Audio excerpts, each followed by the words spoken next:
Have you ever made a choice not for yourself, but because of one fear? What will people say? Let me tell you a story. She saw her younger self in Ria's innocent eyes, the dreams, the ambitions, the yearning to break free from the shackles of a society that had caged her own. We hide our truth, our dreams, our struggles, just to fit in, just to please people who don't even care. Which means, why should we bother about what people say? Why not live our lives on our own terms? Why not make our happiness our only goal? Of course, it's easier said than done. There will always be people who try to pull you down, who try to stop you from achieving your dreams. But remember this, people will always talk. It's their nature. So why not give them something good to talk about? Why not make them talk about your achievements, your happiness, your success? But why? Why do we let others define our happiness? Why do we let their opinions become our reality?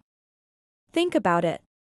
We spend so much time trying to please others, trying to live up to their expectations, that we forget to live our own truth. We forget what makes us happy. She wanted to say yes, to encourage her daughter to reach for the stars. But that voice came back again, the voice of societal pressure. What will people say? It's about living our lives on our own terms. So I ask you, what are you waiting for? Go out there and chase your dreams. Live boldly. Live freely. Live your truth. That night, Meera couldn't sleep. She tossed and turned, the question echoing in her ears. What will people say? Why should she live her life based on others' opinions? Why did she sacrifice her dreams? She thought of her mother, her entire village, how they would be at peace if their daughter-in-law, their neighbor, brought them shame. Their words might have been true back then. Maybe she wasn't meant to be a teacher. But who decided that? Who said that girls couldn't pursue their dreams? Certainly not Ria. Not if she could help it. A story of a girl whose life was silently destroyed by this one sentence. This is Meera. A bright, ambitious girl from a small village. She dreamed of becoming a teacher, of building a school, educating children, and making her village proud.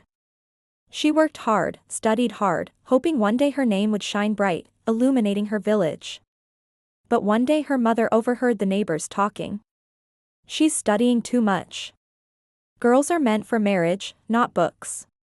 That one sentence changed everything.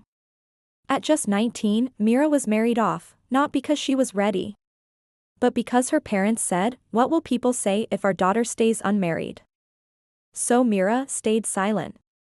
Her dreams folded away like an old sari, tucked away in a corner, gathering dust. Years passed. Now she lives in a city apartment.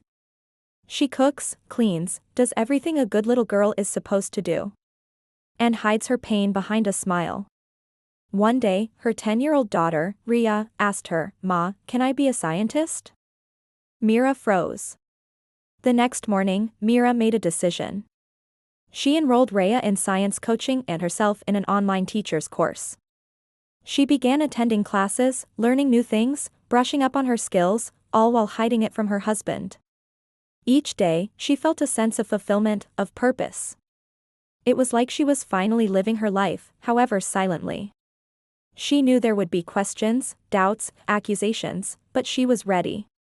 She had taken the first step towards breaking free. And that, she knew, was the hardest one. We often let society dictate our lives, don't we? There's a beautiful Hindi proverb that I love. It goes like this, Log kiya kahenj, unka matlab kiya jana. This story is not just about Meera. It's about each one of us. It's about breaking free from the shackles of societal pressure.